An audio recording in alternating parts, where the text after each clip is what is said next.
Last year, when my book America came out, and by the way, this is the left using its influence, somebody from the Obama administration, I don't know who, walked into Costco, saw my book over there, realized that the top brass in Costco are Democratic donors, buddies of the Obama administration. Somebody made some phone calls. Said, what the heck are you carrying this D'Souza guy's book? He's a right-winger. He's against you guys. And so Costco decided, as a corporation, to pull my book from every Costco in the country. This is called the left using its power. They didn't want to be on the wrong side of Obama. Much bigger fish to fry with him than with me. But a reporter found out about this and wrote an article in WorldNet Daily, which caused an eruption of outrage among the WorldNet Daily readers on their website. How can you do this? Censorship. Why would you do this to a patriot? And so on. An online mob assembled at WorldNet Daily. But I want to emphasize that this was an online mob entirely without influence. Until someone in that group decided, why are we on the WorldNet Daily site? We should be discussing this on the Costco site.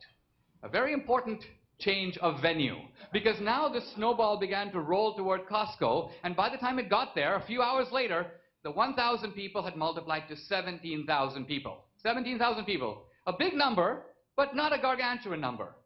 These 17,000 people, to put it bluntly, destroyed the Costco website.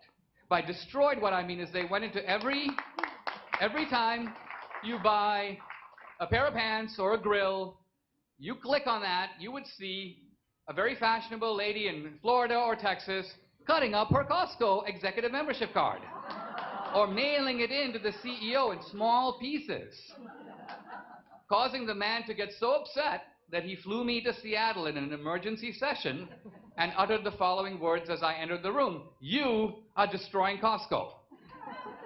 Me, I'm destroying a multi-billion-dollar corporation all by myself. He made it very clear I'm not only jeopardizing his job, but the jobs of thousands of Costco employees. Now, what are we saying here? What we're saying here is that a big business which has huge brand loyalty cannot survive the fury of 17,000 people applying concentrated power where it actually matters. Not where it doesn't matter, where it does matter. They do half their business online.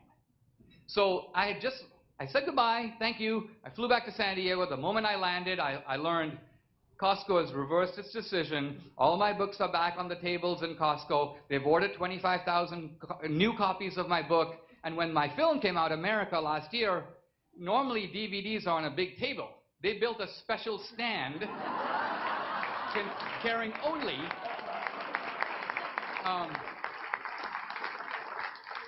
so in the new era of technology, this is how we use influence.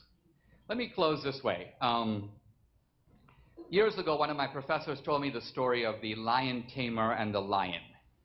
Here's the lion, and here's the lion tamer, a little guy with a stick.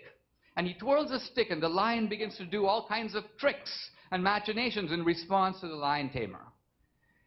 And my professor asked a simple question: who is actually more powerful, the lion tamer or the lion? Well, it's the lion.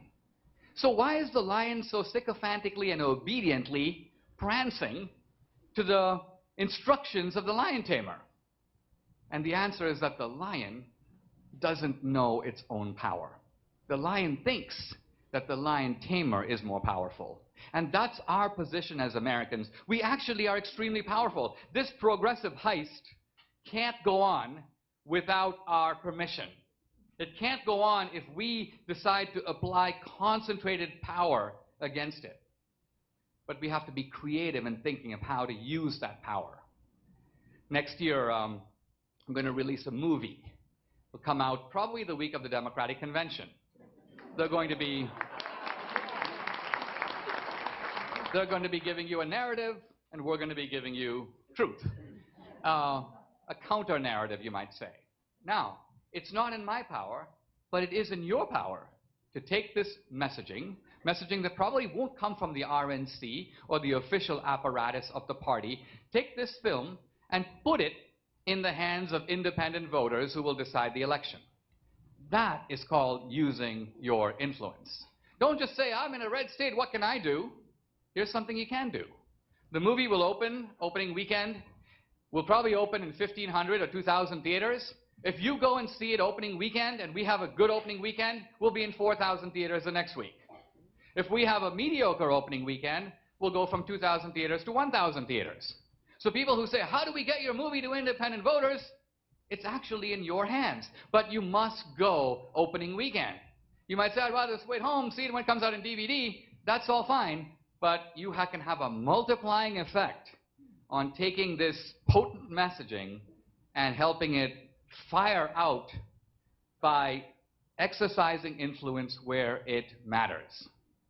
At the end of the day, there are very few times in American history when the ordinary citizen is called upon to do more. Normally, America is a country where it's kind of like a house. You never need to go consult the blueprints of the building. You just walk in the hallways and you sit on the couch.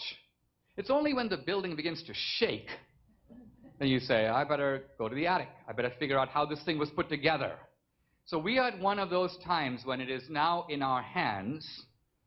By tragic necessity, it is our mission to be in a position to save this country. Think of all it has done for us and what we need to do now, if we have the creativity and the resolution, to put America back together again. Thank you very much.